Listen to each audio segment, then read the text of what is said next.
Hi folks, welcome back to my channel, or welcome to my channel if it's your first time. This is a quick follow-up to my previous book haul. This is one I've been promising to do for a little while, and this is my quite large haul from Porcupine Books. Now, Porcupine Books I was put onto by Mr. Kenny House. Thank you, Kenny. Thank you very much for that. I put in an order earlier in the year and picked up loads of door yellow spines and a load of really nice SF anthologies as well. Recently, Kenny reminded us of Porcupine Books in one of his videos, and so I thought I'd have another look, see what was available, and there was quite a bit. That was despite Mr. Howes having got there first and got hold of a few that I was quite interested in. Porcupine Books are an online bookseller, obviously. They have their list online, but if you want to buy from them, the guy's name is Brian, who runs the site. You have to contact Brian by email to say what your wants are and organise payment offline. But that's no real problem. And the great thing about Brian's books is the price. Everyone here, the large part of what I'm going to show you were £1 each, with a few being at the extortionate price of £2.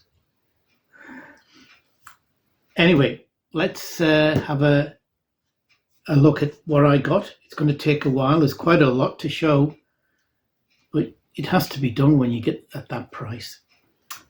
And as you'll see, it's not just the price, it's the condition as well.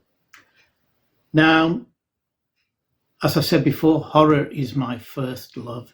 Most of what Brian sells is science fiction, but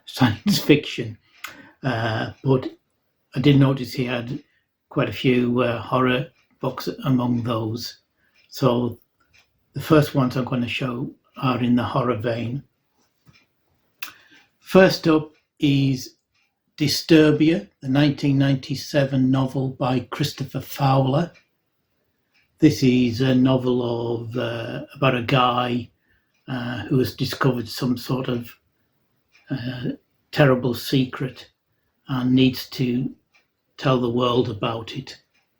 But he'll only be able to do that if he survives the night. So I'm not sure if this all takes place during one night or not. Christopher Fowler is an excellent writer. He's one that I used to read a lot of in the 80s. His novels and particularly his short story collections, which were superb. Unfortunately, when I had me purge, I got rid of the novels, but I did keep the short story collections, luckily. He wrote horror for most of his career. I think in the early 2000s, he switched to writing mystery novels with the May and Bryant series, of which I've read a couple, and they're really very good.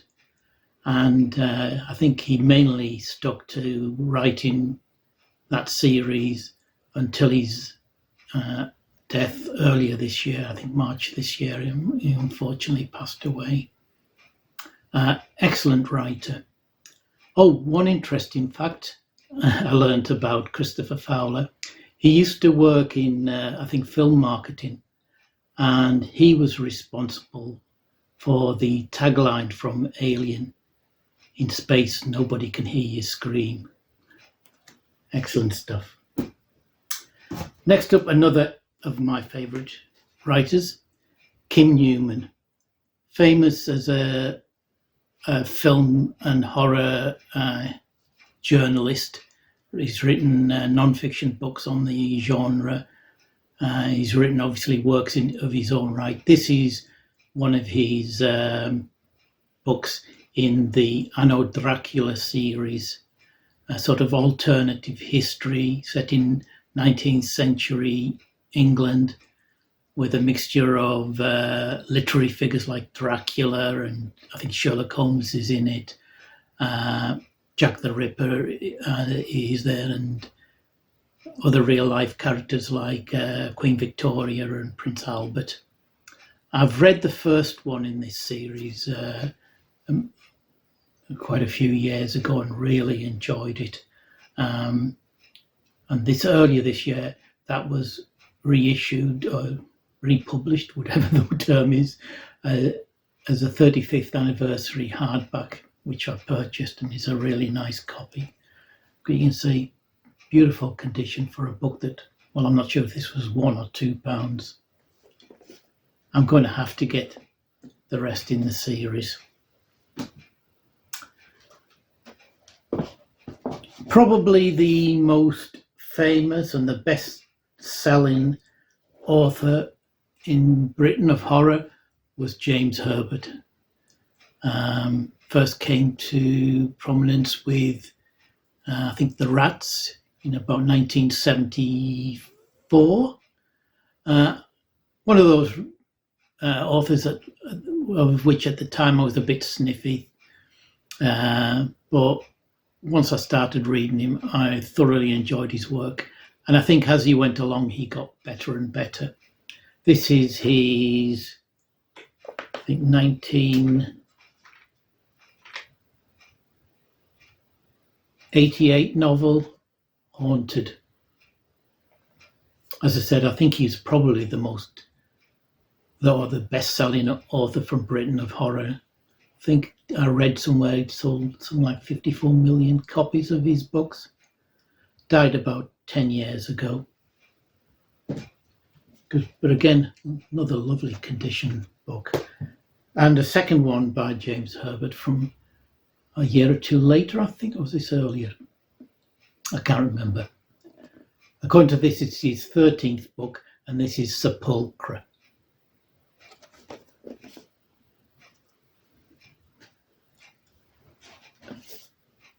A writer that I only got to find out about, I think, probably at the back end of last year, and that's Mark Morris, a Yorkshire writer of horror, highly regarded. I've not yet read anything by him, but PS published a hardback edition of his short stories, a massive collection, which I've bought and I'm hoping to get started soon. This is a novel of his, The Secret of Anatomy. Big chunky novel from 1994. Again, a bit of creasing on the spine, but otherwise brilliant. And sticking with horror, a collection, nice little collection, Poe, edited by Ellen Datlow. And as you can tell from the title, these are stories written to coincide with the 200th anniversary of the birth of Edgar Allan Poe. And these are stories that are inspired by his works. And some of them are actually retellings of classics like The Fall of the House of Usher, The Telltale Heart, and The Mask of Red Death. With Kim Newman writes a story, Laird Barron, Steve Rasnick-Tem, Nicholas Royal, Lucius Shepard, Susie McKee-Charnas, John Langan. So some good writers in there. Poe was one of my early loves in the horror genre, along with Lovecraft. So that hopefully will be very good. Another one of those that wrote fairly trashy novels, I think. That was his reputation, is Richard Lehman. and this is The Beast House, horror that scrapes the nerves bare. Again, I think the only one of his I ever read was The Cellar many years ago, which I enjoyed at the time. This is from 1986, a Nell paperback.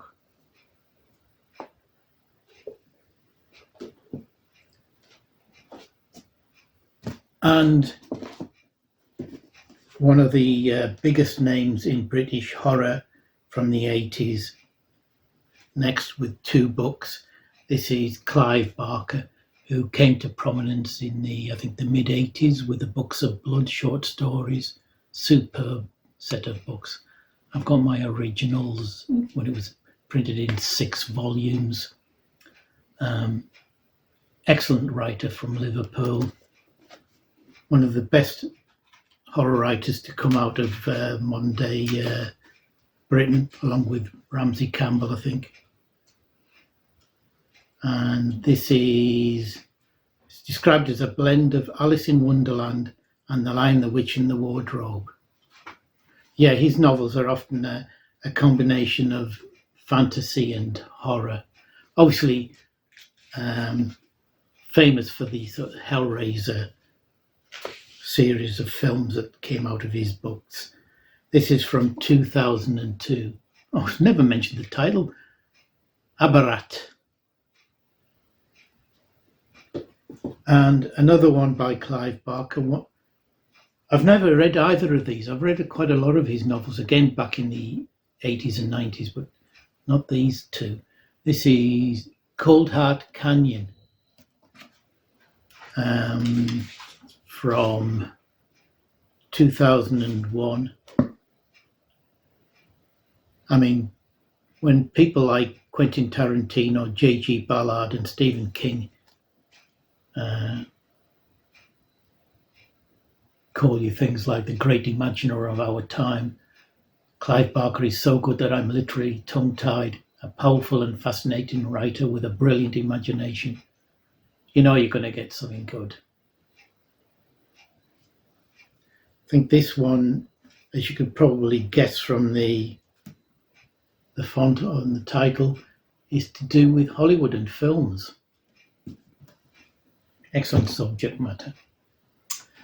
Moving on to the sort of fantasy and SF next.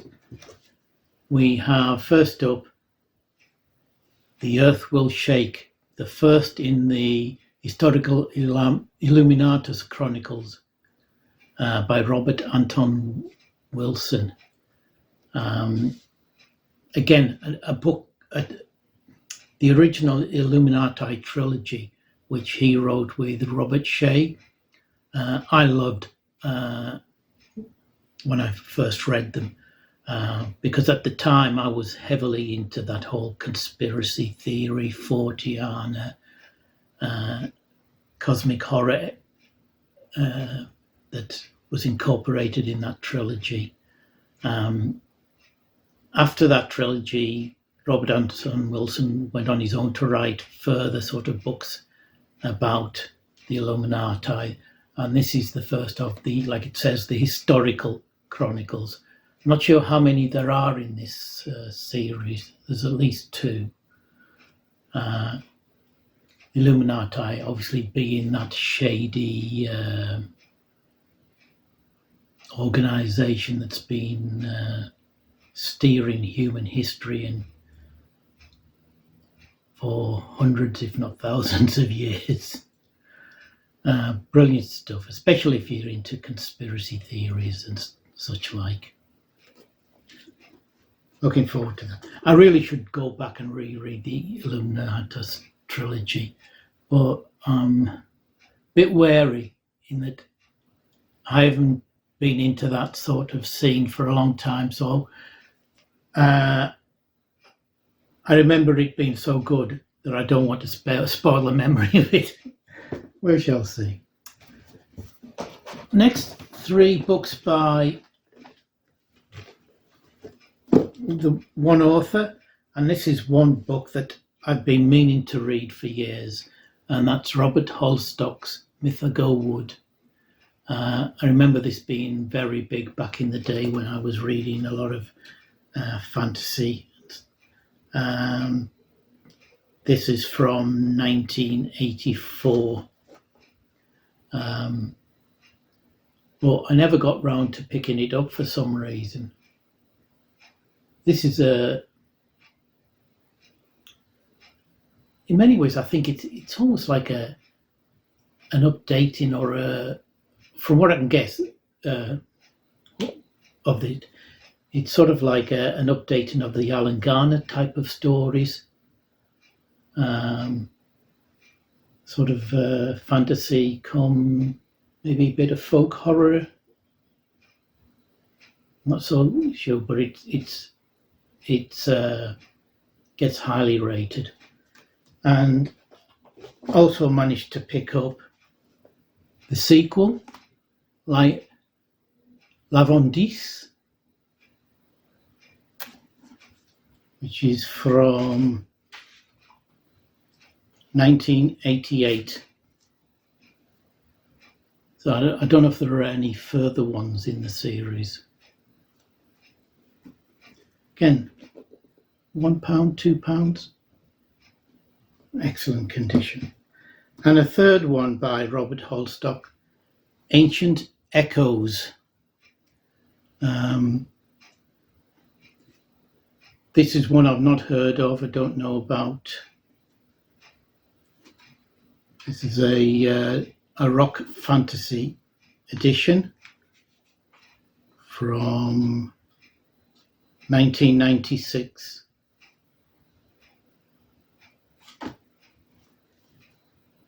So,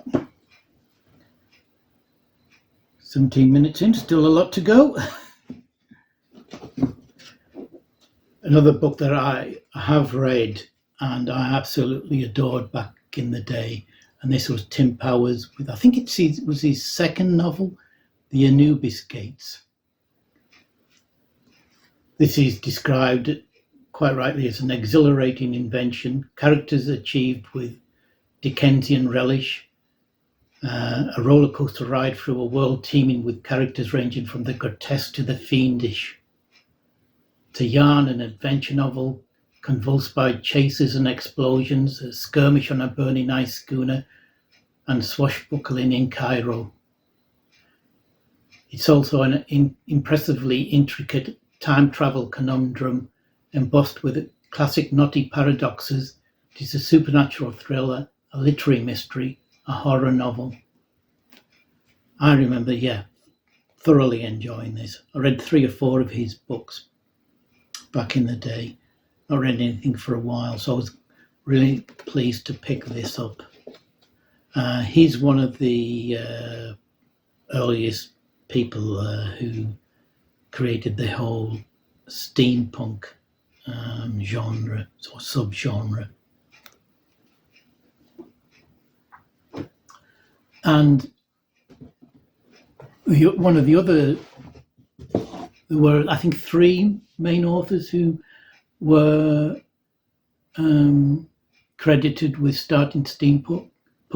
One was Tim Powers, one was K.W. Jeter, and the other one is James P. Blaylock. And I've managed to pick up 3 books of his. Never read anything by him. And this is Night Relics from, bear with me, 1994. It actually was a review copy. Comes with the slip.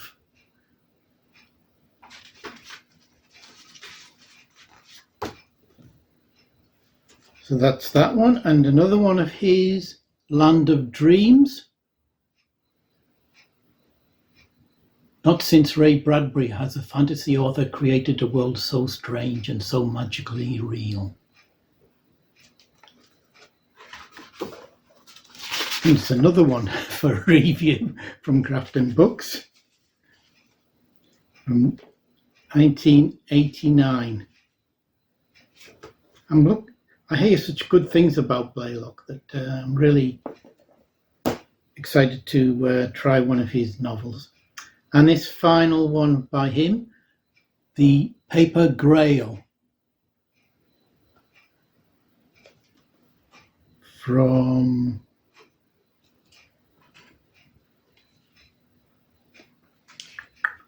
'91. And guess what?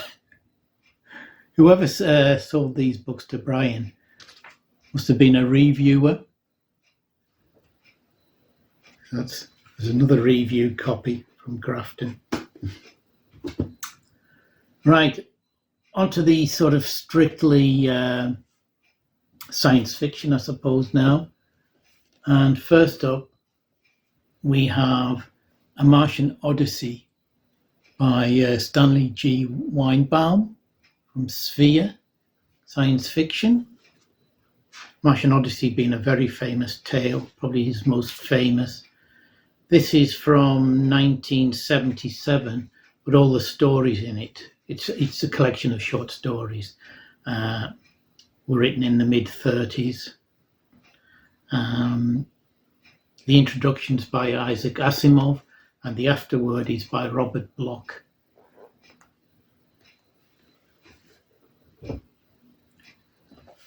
In addition to my ever-expanding A. Van Vogt, this is Children of Tomorrow.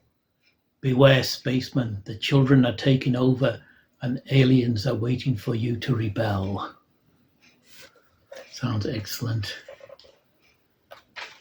This is an Ace book from 1970 with cover art by John Schoenherr.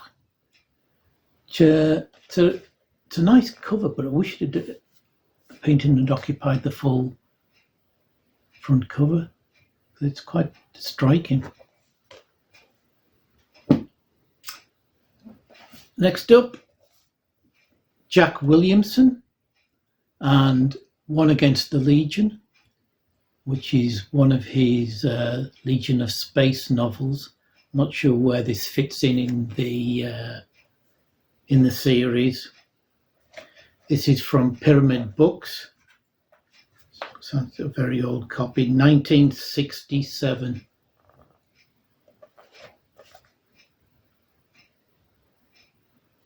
First publication anywhere of a new Legion of Space novelette.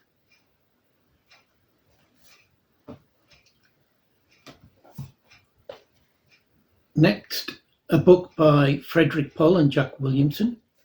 I'm currently reading Gateway by Frederick Pohl and enjoying it immensely. Cuckoo Was Coming. Father Star, the book's called. It's from Ballantine. Yeah, Father Star, The Saga of Cuckoo, whoever Cuckoo is. This is from 1975.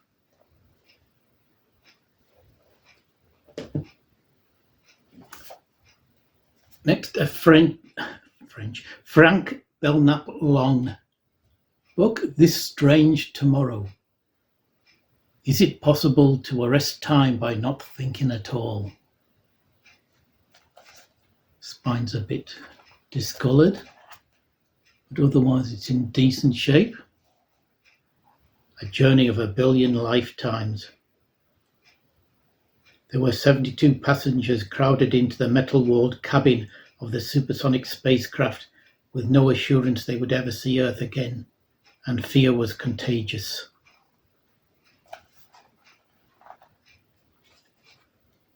This is a Belmont book from 1966.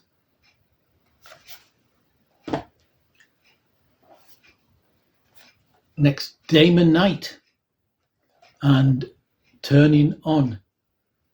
Beautiful cover on that. Rich and Chewy. This is a collection of Knight's best science fiction. Chewy. 13 stories. These 13 stories are science fiction at its best and reveal their author as one of the most imaginative writers in the area today. This is from Ace, and it's from 1966. Again, love that cover.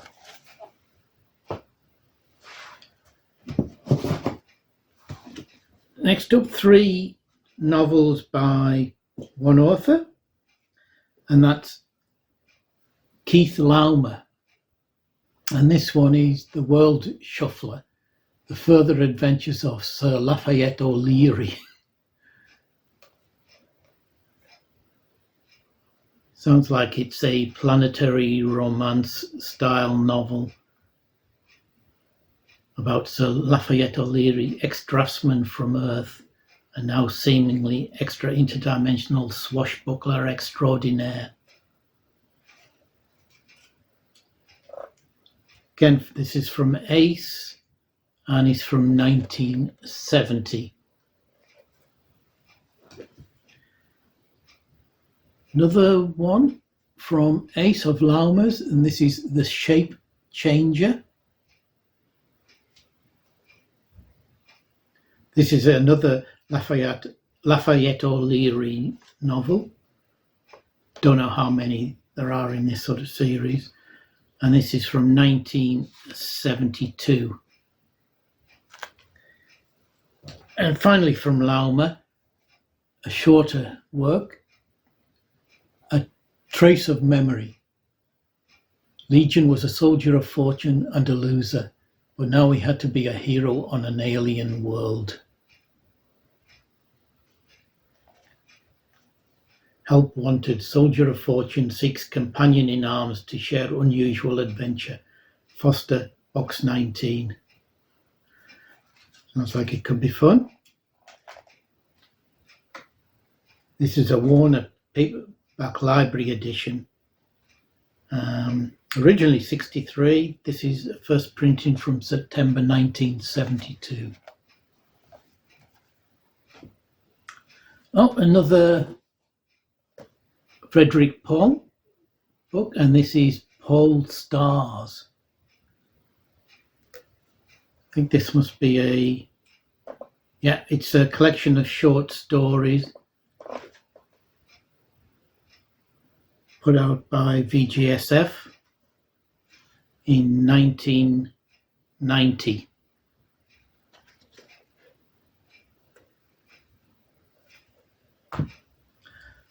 And another one by A.E. Van Vogt, The Darkness on Diamonds, on Diamondia, sorry, by A.E. Van Vogt. Great cover. This is by Sidgwick and Jackson, and he's from 1975, this edition.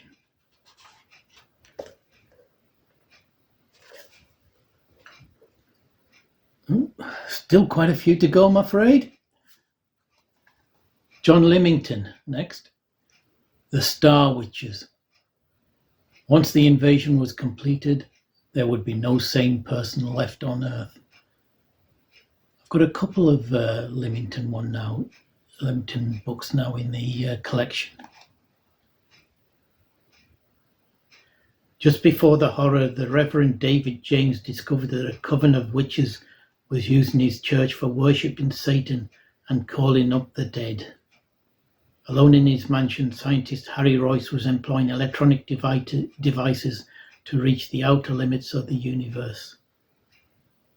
When the invasion began, it was not known whether the invaders were aliens from a contaminated star or lost souls erupting out of limbo. Two things became clear. It could not be stopped, and once it was completed, there would be no sane person left on Earth. That sounds excellent. Very slim little volume. But that'll be a nice quick read sometime.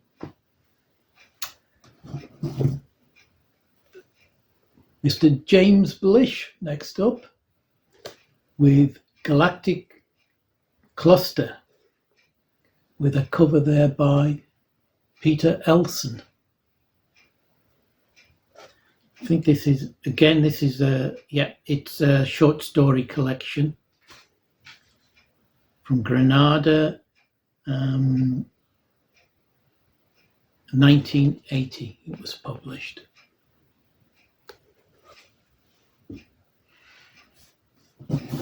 Two novels next by, two books anyway, by Harry Harrison. Love the cover on this one. This is Two Tales and Eight Tomorrows from Sphere Books.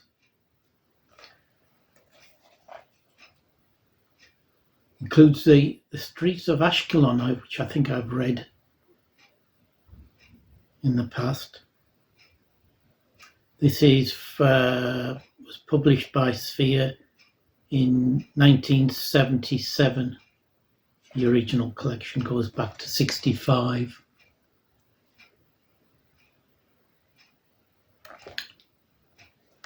And we have The Best of Harry Harrison. This is from Orbit.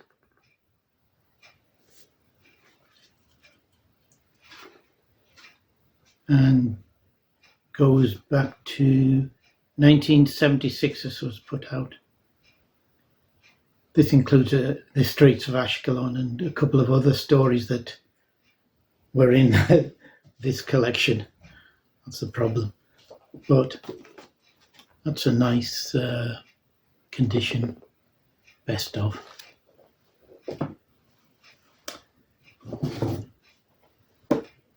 Poul Anderson next, with Conquests, Infinite Space, Eternal War. Again, a short story collection. First published in the USA under the title Seven Conquests, going back to 1955. This is a 1981 Granada edition.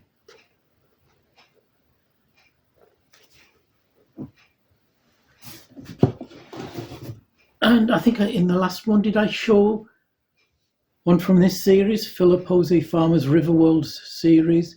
And this is Gods of Riverworld, Volume 5. So I think now I've got the first 5 in the series. So I really should at least start the first one sometime. I think this is his most famous series of books. I think I'm right in saying. This is original copyright 83. This was published by Grafton in 1990. A nice cover.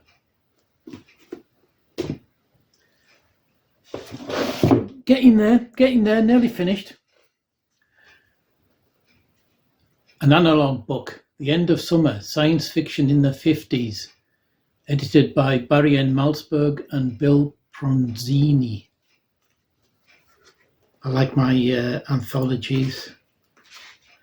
This includes stories by Isaac Asimov, Damon Knight, Poul Anderson, Alfred Bester, C.M. Kornbluth, James E. Gunn, Algis Budrys, Fritz Leiber, and 2 or 3 others.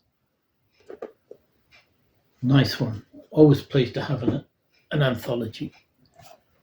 And talking of anthologies, First Flight, edited by Damon Knight, Maiden Voyages in Space and Time by Elspraag de Camp, A. Van Vogt, Algis Budrys, Theodore Sturgeon, Brian Aldiss, Robert Heinlein, Arthur C. Clarke, Judith Merrill, Poul Anderson, and Lester Del Rey. I think what these are the first published stories by each of those authors. That's going to be interesting to have a read of. See how these started. Well, I already know one of the A. Van Vogt is Black Destroyer, which became part of the Voyage of the Space Beagle. Nice one. And another anthology, I think. Other worlds, other times. A robot lover, a lonely child, and a creature from a distant star. Each had his own needs and would kill to satisfy them. Edited by Sam Moskowitz and Roger Elwood. This is from McFadden Bartel from 1969 and has stories by Eric Stanley Gardner, Charles Eric Maine, Eric Frank Russell, Asimov, Robert Bloch, Theodore Sturgeon, Edmund Hamilton, and Philip K. Dick. So good selection of writers again. Oh, there's another one here by Keith Laumer, a Retief novel. It's a series he wrote, Retief of the CDT. The CDT were the Corps Diplomatique Terrestrien. These follow the further adventures of Retief, already an underground hero. I think I've got a couple more by Laumer in this series. I'll have to check those out. Again, it's a selection of short stories rather than a novel, and it's from 1971. We get to the last four, and we have The Road to Corlay by Richard Cowper. I mean, that's a nice cover, but to be honest, on the site it only had the title, the author and the title. So I was hoping that this would be a Pan Lozenge edition, because I think this came out in the Pan Lozenge. Unfortunately not, but hey ho. For £1, what can you expect? In the towering tradition of A Canticle for Leibowitz, which is one of my favourite SF novels.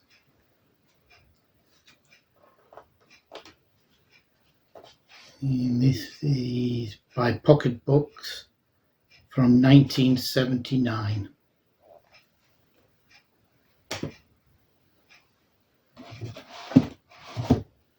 Another anthology, New Dimensions 11, New Dimensions 11 by Robert Silverberg and Marta Randall. Now I wonder if Marta Randall is the wife or some relative of Robert Randall, because I know Silverberg and Robert Randall wrote together, didn't they? Don't know. Anyway, this is from 1980 and includes stories by Michael Swanwick, Susie McKee-Charnas, Mary Pangborn, Pat Cadigan, and others.